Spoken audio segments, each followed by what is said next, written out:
Okay, so welcome to Caliente Podcast. I think it's episode number 8 today. And today we have a very good guest, Mr. Arsh. And I'm still having Jenny today with us. Yes, it's me again. Okay, so Arsh. Yeah, hello. Hello, Jenny. Hello. Yeah, so tell us a bit about yourself. First of all, where you come from, Singapore. Thank you very much, me and Jean, for having me here at Caliente. And it's a very nice setup. I can see people have worked a lot to set up this thing. It's been, I think, 30 minutes they've been setting up. So about me, I'm Arsh, and then I'm in Singapore since past 3 years now. And I'm basically from India. And I'm an engineer as well, if somebody doesn't know. And then I traveled to US a couple of times for my salsa training, Mexico, Canada, etc. And then I got formally trained from instructors to get to where I am right now. Jason, you have a new face in Singapore. How many years? Yeah, I think it's been 3 years, but I believe many people still don't know me because I'm more Salsalero than the other dancers. But you came like around 2021, right? Yes, I came when. Yes, I just came actually just at the peak of the whole time. Yeah. Did you come for work? Yes. Okay. I thought you selected Singapore specially to come here and dance. I wish I could do one day. And I remember those days Caliente was in some other place and you had boogies and it was smaller, and then in 3 years I can see something bigger. Yeah, that's changed a bit. So you came to Singapore for work? For work. So you work, you said engineering? Yes, so I'm an engineer, and then I pursue my dancing along with my engineering. Okay. So I'm a dancer and also So we know you as a dancer. Many people. In fact, I remember a long time back I won some championship, and then I went back to India, and then there was an article in the newspaper, and then they told that okay, we have a dancer from India who won a championship, and he quit his job, and he's no longer working in the company. He's a full-time dancer now. And then my company called me up. Oh, really? You have quit your job? And then I said, no, I haven't done anything like that. But yes, you're right. I mean, many people don't even know that I'm actually working in Salsa Summit. Even in India, people work in Time dancer, yeah. Okay. So if we go back to the very beginning of your dance journey, so when did you start?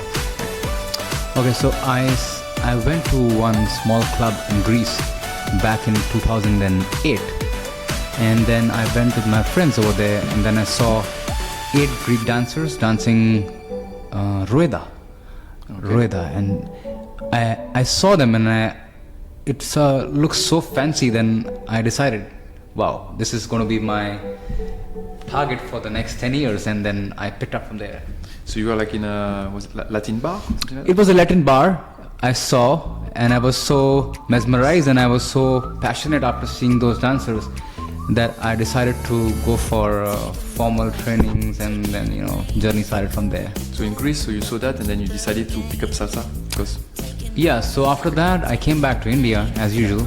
Okay. And then I decided to follow my journey, plan my journey rather, and then I went to US those days back in 2009, 10, something like that. Yeah. To search for some instructors, because those days Instagram was not so available. I think it doesn't exist also. doesn't exist, huh? Not a lot. So you Not actually a lot, have to yeah. really search quite a bit. I was on Facebook 2007. Yeah. Instagram was... Yeah, YouTube was still existing, but I mean, YouTube, yeah. the content was not really available in the market on social media. Yeah. So I really had to struggle a lot and go to some remote villages in LA to find dancers. And I remember those days Alien Ramireez used to be in LA, and then she used to teach in a small club with some Latino dancers, which I don't know who they were, and then I used to follow them some bus and somewhere, some village area, just to take class from Alien. I remember that. But yeah, time has changed, and then Instagram has come, and then yeah, now it's a different ball game for sure. So at that time, no content online. So you have to learn from people physically. Yes, exactly. But I think it has both the things. It's good or bad, but I would still prefer, at least because you used to put so much effort into learning. Yeah. Travel. So you have physically go to the place. So you have a pressure of actually gathering those things. Yeah. And because you are putting so much effort to go there and to learn, and then eventually you feel like you should learn that. Rather than if you compare of today's time, it's so much content available online. So people say, okay, just save it on the Instagram. Maybe some other day we're going to see those videos. Yeah, I think so. Back in those days, you have to physically go to the dance studio. So you have to make an effort. So you have to go there and then take a class. Then the teacher needs to be available. He needs to be there. The teacher has to be available. And then the number of moves that you can learn is, you don't have access to many turn pattern and stuff, right? Yeah, I mean... So your vocabulary is more difficult to build, no? Yes, and those days bachata was not much existing there, but you can say not as like this. Okay. So you were doing salsa only, yeah? I think everybody was doing salsa in those days. So I mean, you also, I mean, Jeannie also, maybe same time. Those days, it used to be salsa parties. It was never like a bachata party. So no bachata at that time? No, they were bachata dancers, and they used to be bachata in the parties, but it was like a 80% salsa and 20% bachata. What exactly has been reversed now after 10 years, what I can see in parties right now? Now every day you have pure bachata social in Singapore. Pure bachata, so every night. Every night. So it's crazy. I think the bigger difference is that last time, I'm not sure about you, but last time if you go to like a Latin bar or social, everybody can do salsa, and then they can do some other dance, be it kizomba or bachata. But that was last time, right? But now, not everybody that does bachata knows how to do another form of dance. yeah, I think that's the difference. There's a lot of people specializing in bachata right now. Yeah, exactly. I think you're absolutely right. And then there are now pure bachata dancers, but that's what I always tell people. Okay, the best bachata dancers, you name it, like Jorge, Judy, and etc. You ask them to dance salsa, they can dance salsa. Yeah, they're all salsa trained, yeah. And they all have some salsa background. But now it's like you ask bachata dancers to dance salsa, and they will say, I'm a bachata dancer actually, I don't know how to dance salsa. So that's where I feel like, you somewhere the roots are being disturbed. You should at least a small shift. But before we go into that, we're gonna continue with your story. In the story, yeah. You went to the US. Yeah. That's where you start learning salsa on one or on two. Okay, so yeah, back in 2010, I went to learn salsa from one of my teacher, and name was Esther, and I learned from her for about 6-7 months like that, and then I went to Rodrigo. He was also in LA, and Eliane, she was also in LA at that time, and I was a social dancer for about 2 years. So my target those days was to learn maximum patterns. Yeah. And then after 3 years, I realized the time has come for me to do something bigger, and the only option available was to go for competitions. So that's where I decided to shift from social dancing to competitions. Now competition is a very different ball game. You need to have a ballet background, you need to have strong spin techniques. So then I changed my way of thinking, and I decided to go for ballet classes in those days. Oh, okay. For about 2-3 years. And then I changed my trainers who are more competition based.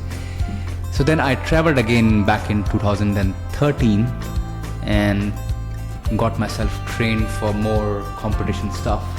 Okay. And 2014 I was preparing for competition, and then 2015 was the first time I went to Lebanon for my first solo competition. But you didn't do like performance before? You did a straight jump to competition? Oh, so I did few shows. Yeah, I did few shows for sure. So a bit of performance. Bit of there, performance, there. yes. I did some of performances, but my inner was not very happy. I want to do something impactful to the community. Yeah. So I noticed that you said you compete in the solo category. Yeah. But when you were training with like Rodrigo, Alien Ramireez, were you learning solo with them or social dancing? Oh, so as I said, my target was to learn maximum patterns Okay. so I can impress people. You know, my fancy moves. I mean, that's Yeah, what yeah, used to of happen. course. I mean, whatever you say, people, enjoy dancing. You should look. But end of the day, You want to impress as well. You need to look around on the floor, and then you need to have more patterns, and then all blah blah. So yeah, and then Alien motivated me a lot to compete in some competition. So to be honest, I didn't have fixed partner those days. Because I wanted to know why you picked the solo instead of the partner category. Okay, so For the place competition. where I belong to in India is kind of not many salsa dancers over there. And then I went back to India to train myself alone. And then I decided I shouldn't waste time in finding partner.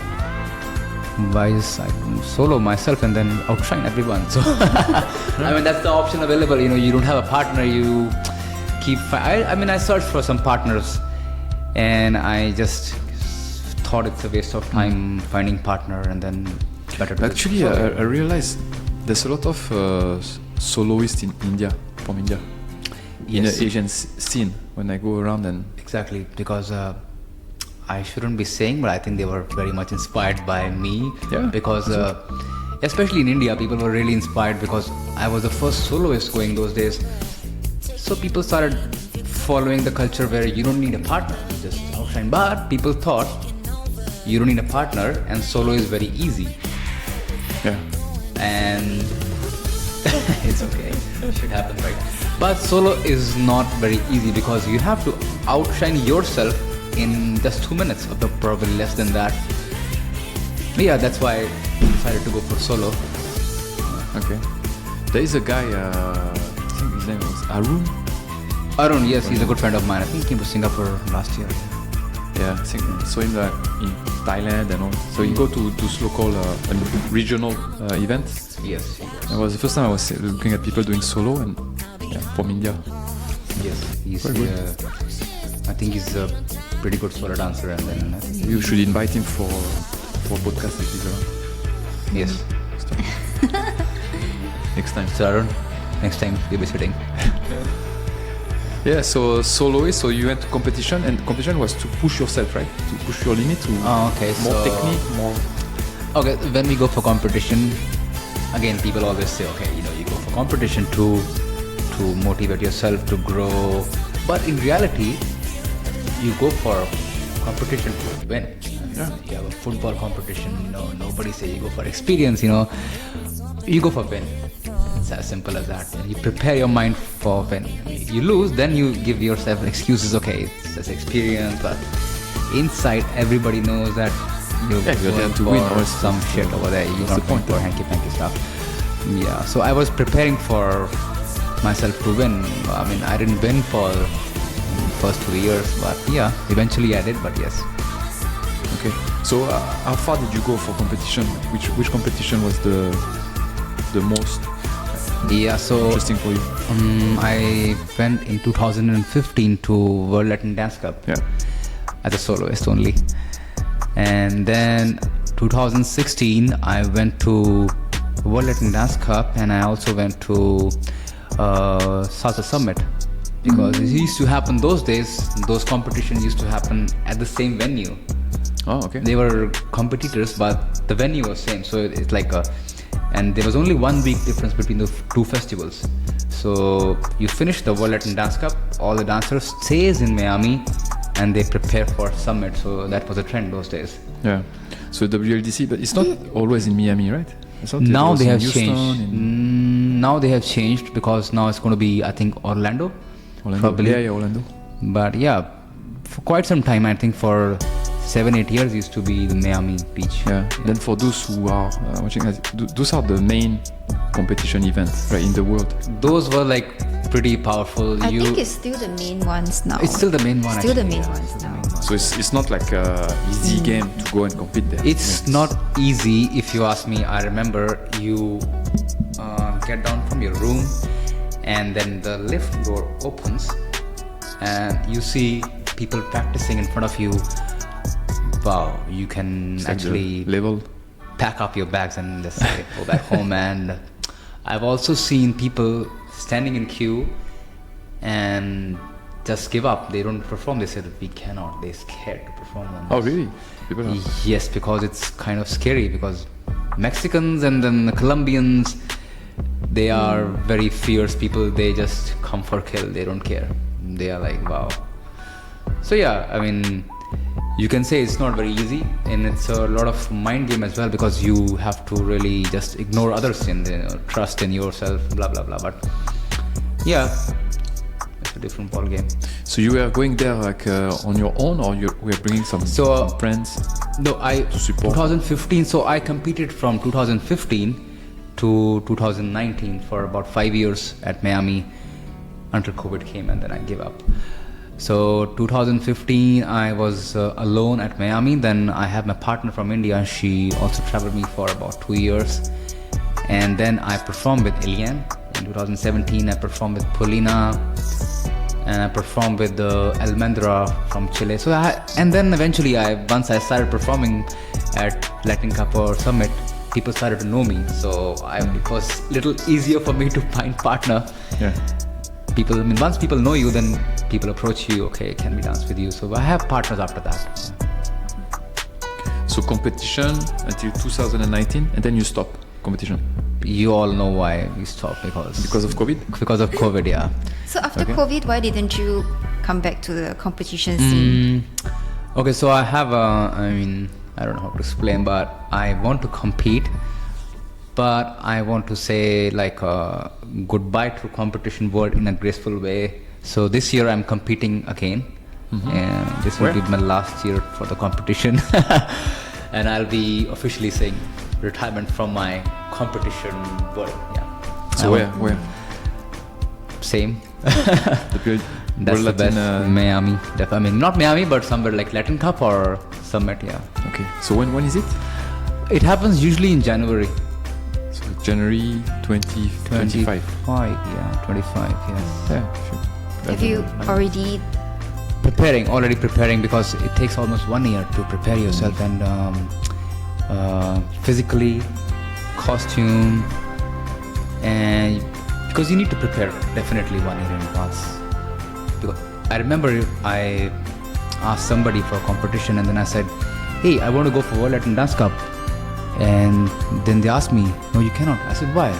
It's only 7 months left. 7 months. In 7 months we can prepare 7 choreographies. No, you don't go. How much time I need? At least 1 year. 1 year for training, for costumes, and I think they were right. So yeah, we need 1 year to prepare for our choreographies, and then costumes, expressions. Yeah. What expressions you're going to give on stage? Where you're going to look? What timing are you going to dance on? How are you going to impress judges? Because judges want to see some things which is very particular. And then what is the latest trend of dancing? So Do you take private classes with like instructors to review your competition choreo? yes, I do. I think everybody needs a coach. The coach, yeah. Everybody, even if I'm saying I'm training many people, many kids, but everybody needs mentor, everybody needs coach for sure, yeah. Yeah. Then you do your own choreography, or you get someone to help you? Okay, so I do my own choreographies. In the past, I used to take help from many instructors, but right now I do my own choreographies. But I do watch videos online, Instagram, because the trend keeps changing. Yeah. I need to update apps, so I won't feel shy if I say I'm taking somebody's step and putting in my choreography because I like it, man, come on. but people say, okay, you shouldn't copy somebody's step. But it's very funny because I met somebody and they say, look, buddy, total number of steps in dance is just the same. You see so it's just the way you execute is different. So it doesn't matter. So yeah, I mean, but yeah, I really take training from other people. I don't mind. Yeah. Okay. Now, besides competition, one question about this one. Do you think competition and performance help with your social dancing?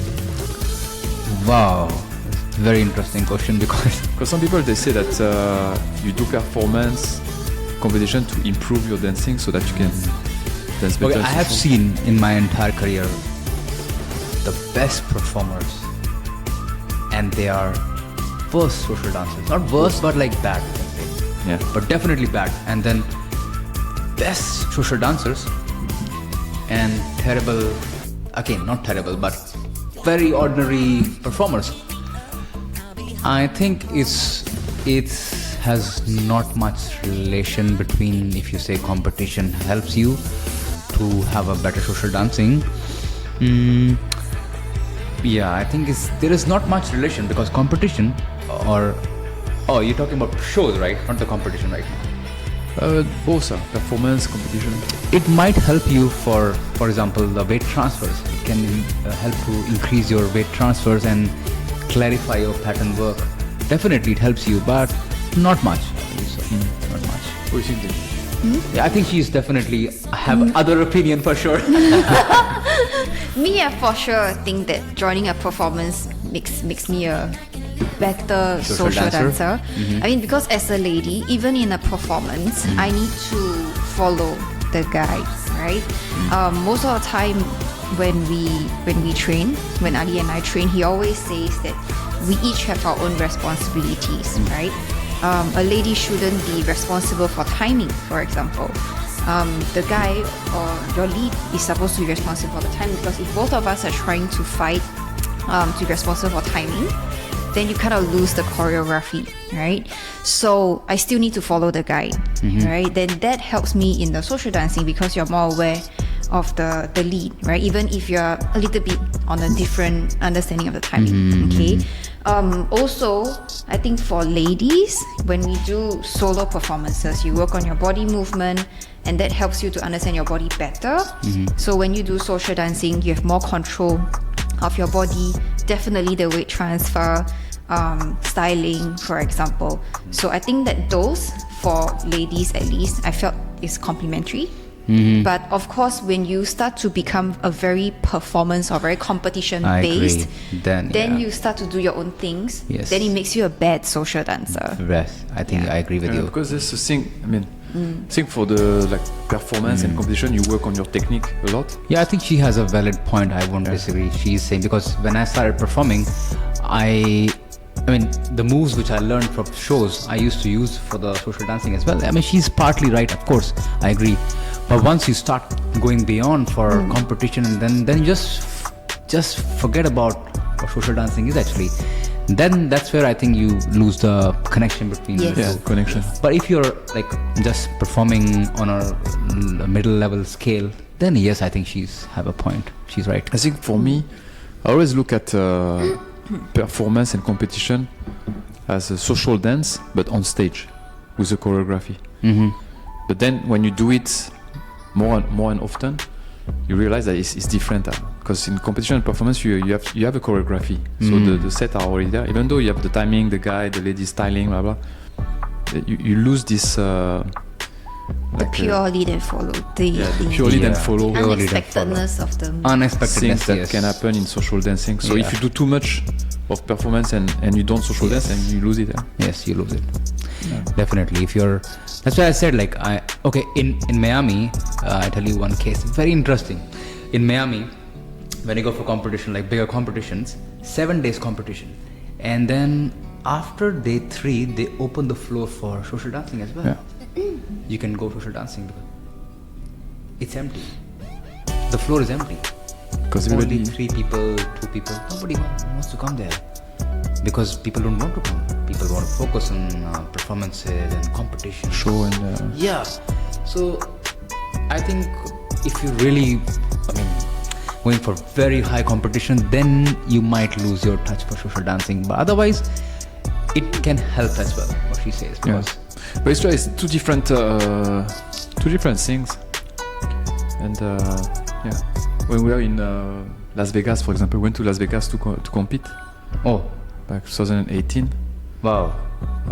But we didn't social dance because it was too much stress to prepare the competition and all this stuff that we forget about. Wow, you guys went to Vegas for competition. I think We experienced the same thing as you. Wow. In the waiting room, you see I think all people the, need to see that because they don't know. Yeah, but in the waiting room, we see all the Colombians, the Mexicans. Wow. They were so good, and some of them were so young, like So, kids, yeah, and they young were kids, already yeah. so good. Yeah. So there was we have the same experience, Same for experience, that competitors part. Yeah. But nowadays, and I remember back in the days, I don't know if they do it still now, but every competition had a social dance component at the beginning. You know, they put like all the couples, and they are supposed to do social dance, Okay. and So then they that- pass like round 1, round 2. But there was like this. Yeah, I agree. So that's called heat divisions, to be precise. Also at competition level, the thing you're talking about, they call it heats. So what happens in heats are like there are many couples dancing. Yeah. And then they eliminate best 10 and then best 5 and then they choose 3. But that happens like on the last day of the event, I remember. But yeah, that's like I remember like Yeah. a lot of social dancers dancing, all of them dancing on the dance floor. But it's not social dancing. When you look at it, really, you know that they all have choreographed moved. All choreographed, yeah. Then they do it a bit and Yeah. then try to go in front. In front of the audience. Oh, this and then do a judges- trick. And Yes, you're absolutely right, yeah. so that was interesting to see. Another thing I remember is Jack and Jill. So if you talk about Jack and Jill, if people don't know, people know. I think people of my age, they know what Jack and Jill used to be in the past. So Jack and Jill was very famous competition happening at San Francisco. Okay. Junior, Emily, and all those people, I remember they were crazy salsa dancers those days, and they were like, wow, at Jack and Jill competition at San Francisco. So that was a Jack. If you YouTube Jack and Jill competition, it will take you back to San Francisco. But eventually Jack and Jill came to bachata. But and then so what was it at the beginning in San Francisco? salsa. Same But concept. what was the model? Same concept. Same concept, no change. There are like 10 people dancing, they have a tag behind. But okay, so if we see bachata, Jack and Jill now, people do different moves. So those days, if you talk about salsa Jack and Jill, it used to be multiple spins. So because we need wow factors to win Yeah, Jack and flash. Jill. Yeah, something we need. So people used to do a lot of like multiple spins and not many tricks. But yes, Jack and Jill have a history, which I remember in my time. It was in San Francisco back in 2010 or 8. Yeah. So what do you think about the trend of Jack and Jill in Singapore that we've been seeing, like, I mean, especially bachata? Bachata. Okay, if you Now ask, there's Jack and Jill, like every. if you ask 70% of people in Singapore, not me, they will say, okay, when it will be over, and then we need time to dance. I mean, that's what happens, we need time to dance. For those who are not participating. Yeah, and then even for the shows, sometimes I feel people are performing on the other room and they just don't. They want to do social dancing. They're like, I don't want to see shows. But yeah, Jack and Jill in Singapore, I think it's very famous. It's very famous in the competition, and I'm not a big follower of that. It's quite popular, but only bachata. Because salsa, there was a bit few there and there. I wish it happened someday. Maybe you So can. not much. Actually, you can start. I mean, So far, we more focus on the last few years. We put our focus back on social dancing, oh, okay. and then Latin culture of dancing without the stress Yes. of performance competition or Jack and Jill. I totally. But now we are coming back to see how we need to do a bit of performance because I miss the technical training. Also Jenny, we miss this You know the thing that you need to push yourself. Purpose. Yeah. Purpose. I miss the purpose. Sense of purpose. Yes, because I think maybe you don't experience it a lot, but Arsh, he comes to social. Yeah. Sharing something good or bad, I don't know what's coming up. And then usually I'm just very tired to social in general because we have a lot of things to do, and then Lot of we are tasks. teaching every day. We have to do the business every day, and so when you start to do a lot of everything else, the going to social dancing it becomes like the backseat because you become a bit tired because your energy is not there anymore, right? So and then once you get into like this what do you call it, routine, you start to miss, the excitement of preparing for something, doing a showcase, and working on being better, having a choreo that looks so good, good. Costumes. I think you have a point. Shows, okay, let's just even forget about competition. Shows can help you to stay, it helps longevity of a dancer. You can stay for longer time in dancing because it definitely motivates you to grow as a dancer. So it keeps you for longer time in a process of dancing. So I think Ali, you should come. Yeah, we are preparing a show. We'll be joining the SBTS. Oh, okay. This year. We decided to join the event. Yeah. I think our ibex. Huh? Our ibex. Yeah, SBTS. I think that will be the next one. And and then we'll try to do once a year, at least one show. Yes, once in a year is, as I said, like it keeps you. She also believes the same way. It keeps you like the excitement level is. Yeah, plus you showcase your your skills and all. Yeah. So now what's your future in dancing? How you see yourself doing in Singapore? How you want to how is that? Shit. Oh no! Before I want to ask you. In India, you sure. had a school.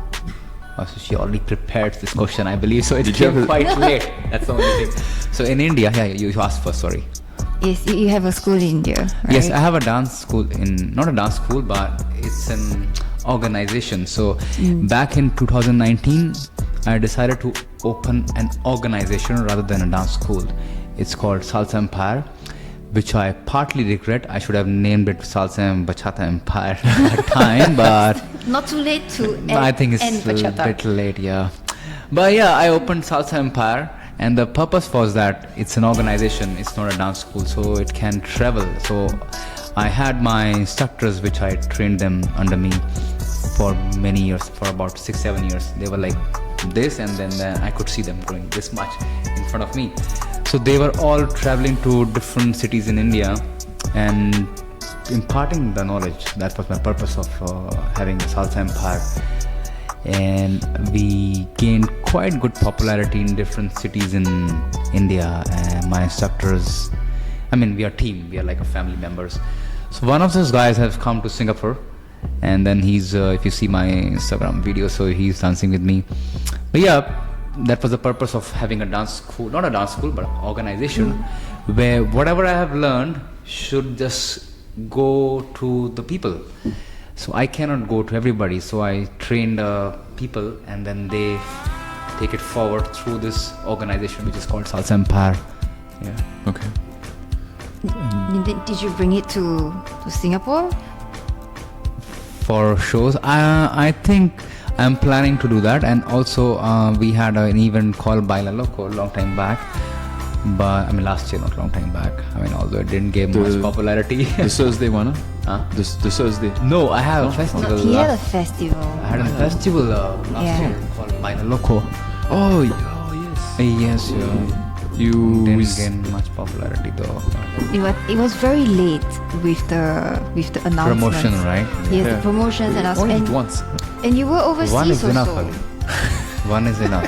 And you were overseas most of the You know time, that. so you couldn't. It's enough. One is enough. Yeah, I remember. Ali fully agrees with that. Depend. Depends, yeah. But yeah, my students came. All of my students came to the festival actually. they perform. Yeah. Well, we have many events in Singapore.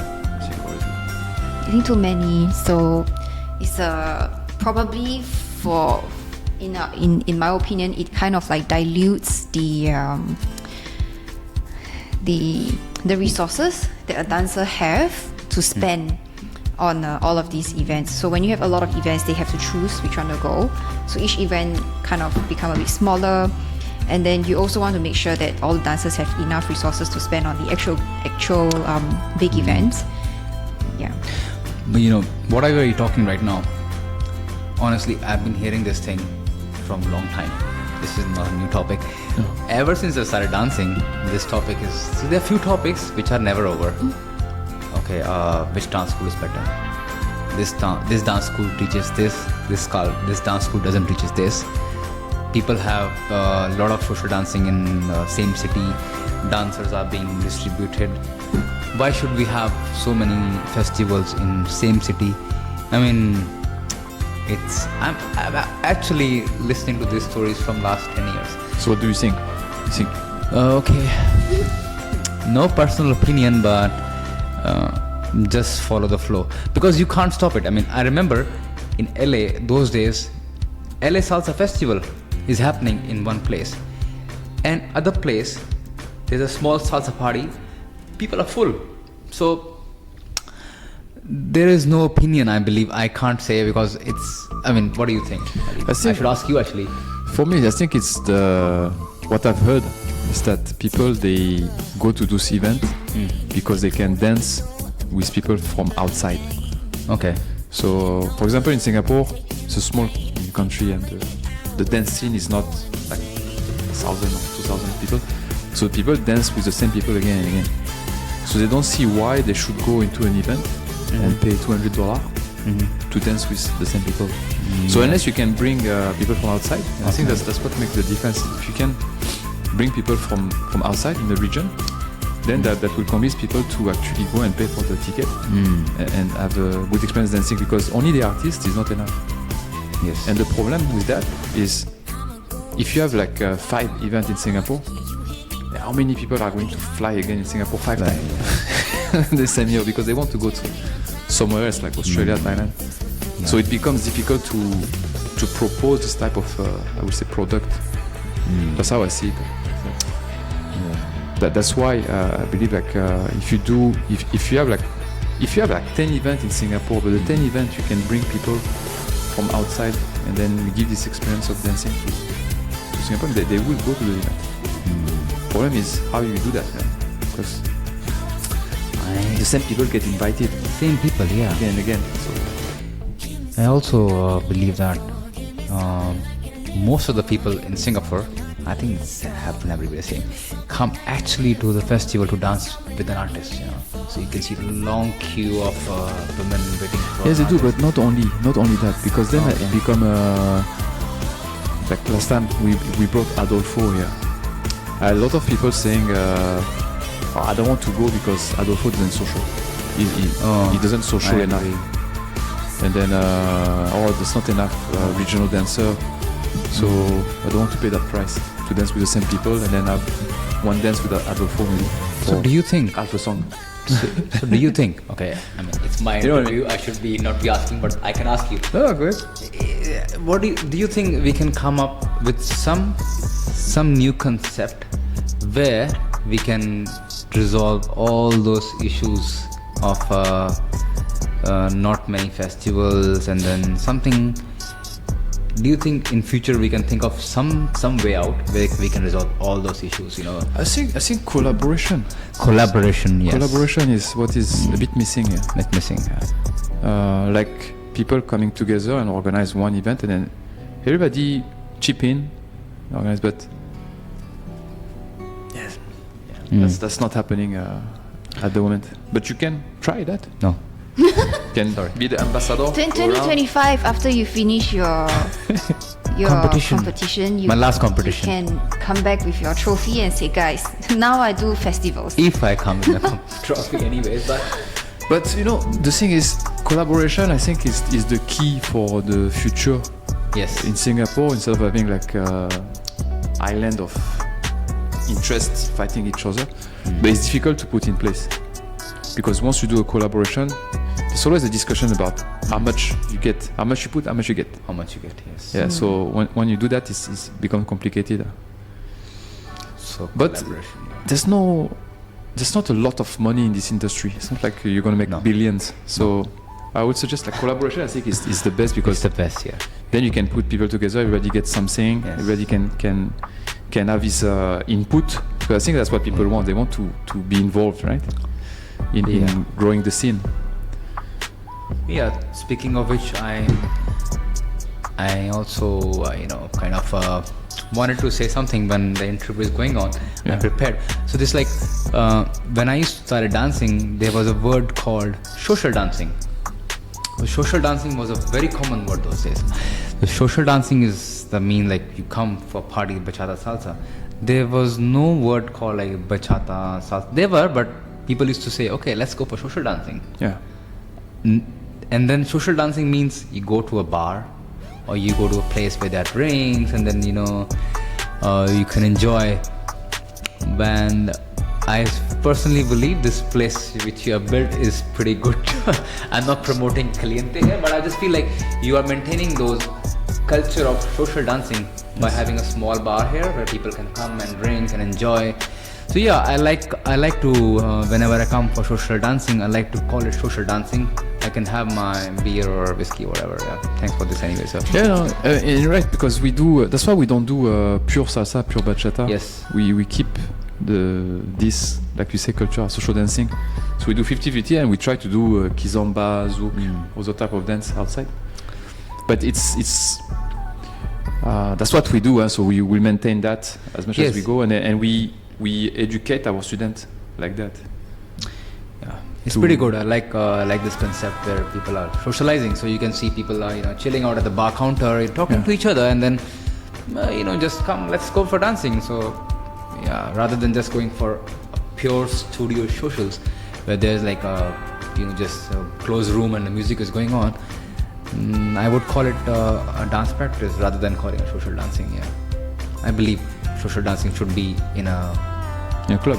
In a club, man. I mean, at least should be in a club or in a bar setup which you have. Yeah, so and I think what is important, like you said, is you need to educate the new joiners on this, and that's our job. I mean, the people that have been dancing for a while, our job is to make sure that beside the dancing component, like you want to look good and stuff, there is the cultural component. The cultural component of social dancing is very important. And you can relax, you can show dance, then you can go do competition, you can do performance. Yeah. But you need to have this, I think, cultural of social dancing, like you said.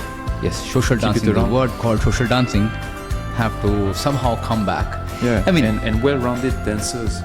Well-rounded dancers. Do salsa, do bachata. You enjoy the Latin culture. The Latin culture.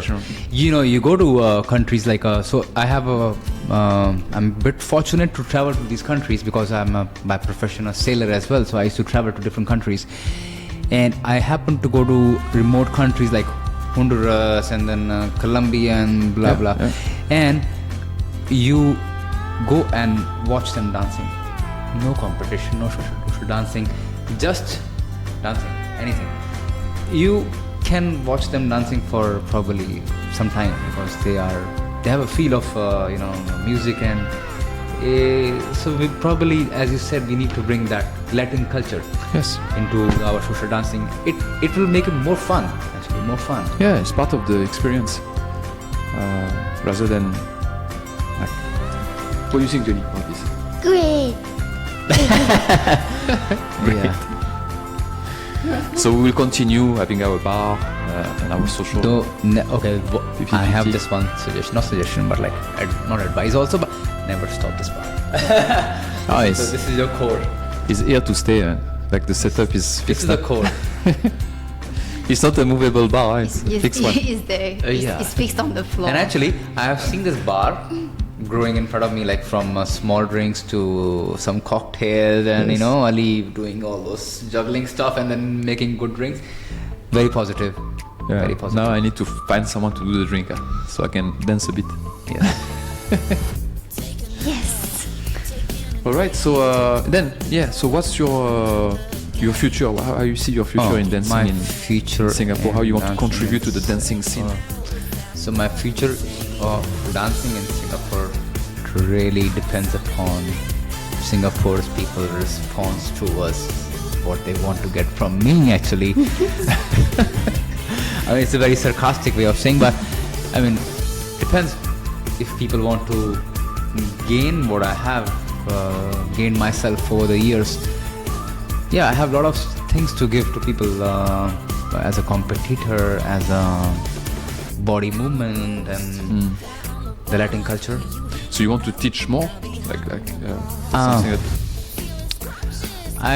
So I call myself more like a coach or more like a trainer rather than Teacher. like a teacher, coach. like a teach people in a very specific direction to. So that's my forte, you can say, like train very specific thing, and then rather than regular classes. So my goal for Singapore is to, if I can do it, is to train some set of people for maybe for social dancing, for shows, for competition, but not like the mass stuff. Like that's You my don't see goal. yourself doing like a beginner class? I can try, but I don't think Not sure. so. Yeah. So what advice would you give to someone who wants to compete? Okay. I would like to give advice that you first think you actually really want to compete or not, because it will really make you sacrifice many things around it. I mean, okay, so people say you have a lot of sacrifice in dancing, you have to do hard work. But, no, it's not about hard work. It's about many things which you sacrifice. You have to sacrifice probably your fancy jobs. You have to stop thinking about earning money from your dancing. You have to sacrifice your probably your socializing with people as well, because it really demands a lot, and you have to really keep yourself engaged to that thing most of the time. So I just want to tell people, if you're ready for it, then just go to that business. But if you have decided your mind and you really want to go for competition, then you have to plan your journey as a process rather than say, okay, I want to compete. So you process I would say you enjoy your journey as a competitor for next 2-3 years. So you prepare for your training. So a lot of people say, okay, I want to compete and I need a choreography. And I said, no, I cannot give you choreography. Better you spend your money on training. So you learn A, B, C, D, and then you name Apple yourself rather than getting Apple. So training is more important. You get trained, you learn your weight transfers, you learn different dance form, Afro, you go to ballet, and then you get all those components for about 1 year. It takes about 1 year process. You have patience, learn this, and then after 1 year, then you prepare for your competition. Actually, then it makes more sense. And then at least you will be in the league of competitors. So even if you lose, it doesn't matter. At least you are one of those. Yeah. Rather than, I remember I went for the first year without all this process, and then I really felt I'm not the part of the league also. I'm like, I look different from those people. Like, come on. So I changed my training level and the way I used to train, like gather all the components. A lot of training. Training is more important. Training is the key. Choreography is not the key. And then what advice would you give to a social dancer to be a very good social dancer? I am a social dancer. That's what I started. So for a social dancer, I would advise to go for the classes and then go like one step at a time. So if you want to learn a move, if you really feel you want to learn a move, make a target like 4 moves in a month. That's it, not much, and implement them. And if you cannot get those moves on the floor, then just leave it, no problem. There are many moves in the market. Go for the next one, you know. So that's the beauty of it. You just don't get stick to one move all the time. I can't do it. No problem. You have learned so many. Just go for another one. So after about 6 months, then you realize, wow, I have about 15 moves to do on the floor. Wow. And girls can ask you to dance. So that's it, yeah. So be patient. Be patient. Yeah. Yeah. All right. Now, what advice would you give to somebody who only wants to specialize in salsa or bachata? Has she really prepared these questions, or is she Definitely she got a computer. Okay. Oh, this question is so. Is it advisable? Yeah, can you repeat the question again? What advice would you give to somebody who just wants to specialize in salsa or bachata? In one dance genre. So you want honest answer, or you Yes, want? of course, an honest answer. Honest answer is that okay, if you want to be a bachatero or you want to be salsalero, I very strongly believe that you should definitely go for salsa classes first. Or if not first, then at least do parallel salsa classes. Okay, I'm not saying you do professionally, but you must go, because salsa teaches you the weight transfers, you know, the spin techniques. And so I would say, if you want to be a hardcore bachata dancer, professional one, make your time to come to some salsa classes. I mean, all the patterns have come from all the modern bachata. Except the essential movements. Yeah, essential, maybe probably from Zouk, but From modern, Zouk, yes. modern turn patterns is from salsa. It's from maybe salsa. Weight bolero. transfer, shines, yeah. I mean, imagine you doing shines in bachata. Leave your partner. Who does it? Nobody will do it. But if you have some salsa background, you go on the floor, you do shines, bachata shines with your partner. Who does it? Nobody, right? So imagine the chemistry, imagine the culture growing, you know, you fun the element, rather than just holding girl from here and then just doing like. So this, right? what you're saying is like salsa is some sort of it will help you with your fundamentals, right? Definitely. Because of the speed with transfer spin. Yes, and it's not my belief. No, Trust it's me. I believe that. I think you also believe, and many of the core dancers in Singapore, helps. they also believe the same way. So I would believe that don't just go for. I'm not saying go for hardcore salsa classes, because your aim is to go for bachata. I agree. I accept it. I'm not disturbing that. Go for bachata classes. Learn bachata. Be a hardcore bachata dancer. That's your destiny. But you should just keep in mind that you need to go to salsa classes to make your foundation better. Is exactly the same way when I started competing, people ask me, you have to go for ballet classes. And then I asked, what relation does it have with my competition? They said, no, they will teach you lines and they will teach you posture, the body posture. And I said, like, bullshit, it doesn't matter. And when I actually saw most of the competition, all of the female dancers are like ballerinas, man. Come on. Yes, of course. Let's accept the fact. The only thing is, I agree with you on the fact that salsa help you with your fundamental, because for me the speed of the music force you to have a better control of your body, so weight transfer spin. But the thing is, if you do bachata, look like a bachatero. If you do salsa, look like a salsero. I think it's a very, very. Don't look like a bachatero doing salsa or vice versa, you know? Yes, I think you have a valid point. So you need to really put back your body into the music genre that you want to do. Yes. I think it's important. Yeah, that is a valid point. Yeah. I think hopefully it's not pointing out towards me, maybe.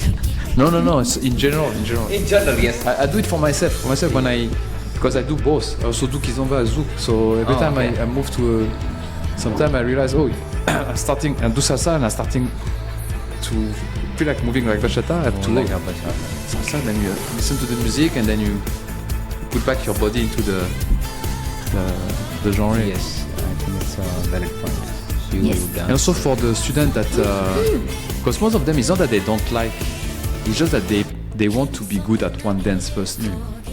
So for guys, for example, in Singapore, they start with salsa bachata and then they continue with bachata, Which is okay. because they feel it's easier and they want to and they tell you that they want to learn this dance, be good at it first, and then they will come back to salsa. Most of the times they never come back. They go to bachata. So that's so that's the danger. But it's not like a bad. It's not because they don't like. It's just like some of them they get overwhelmed when they learn both.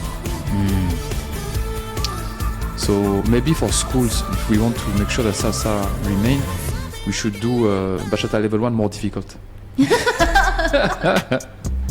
It's a trick here. It's a trick. It's a trick. Then you get them to do salsa, and then later on they will move to bachata because the jump from salsa to bachata is easier than bachata to salsa. Yes. Right? Yeah, I mean, in those days, I remember people used to follow the same trick. They used to say, okay, we do bachata first. It was easier. But bachata is not easy these days.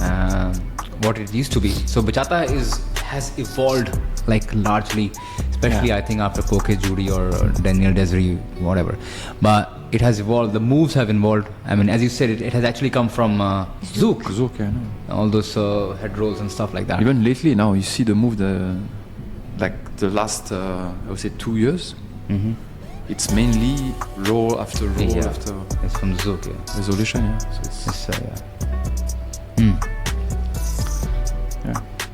So So yeah. So let's do that. Let's do bachata level 1 more difficult. More difficult, yeah. So the guys will learn salsa first. Or maybe you make a salsa level 1, play bachata music and dance on salsa, maybe, yeah. All right. So anything else that you want to add to our? Anything else? I think. Anything you want it's, to share? Nuggets of knowledge, experience. Okay. I think it's Things that you have prepared. not prepared much, but I think it's very good to have with you guys to talk about my past. Although it's many things involved in the past, but I think that briefly, you really got what I was in the past, and then we can invite you again to discuss a bit more deeper on subjects. On different topics, like maybe probably how much we should do Afro cuisine or not. There are many topics to discuss. Yes. How merengue can help you in different things. Yeah. Next time we will do a show and tell instead. Where he will show us his ballet and then how he can help with the salsa. Then he will be standing here and we will just stand at the side. He's the only one moving. But we will have a attachable mic next time. And then I can dance with you as well. So I've only danced 4 times. I remember actually. 4 times. 4 times, yeah. Because every time I go to dance with her and then she says she's always on her laptop doing something, promotions or stuff like that. Okay. Hard work. Okay, all right. Thank you very much, Arsh, for coming. Thank you for joining us so much, Ali. and sharing with us your stories. Yeah. All the best and good luck. We're looking forward. Thank you very much, everyone. Ciao. Bye-bye. Dun, dun, dun.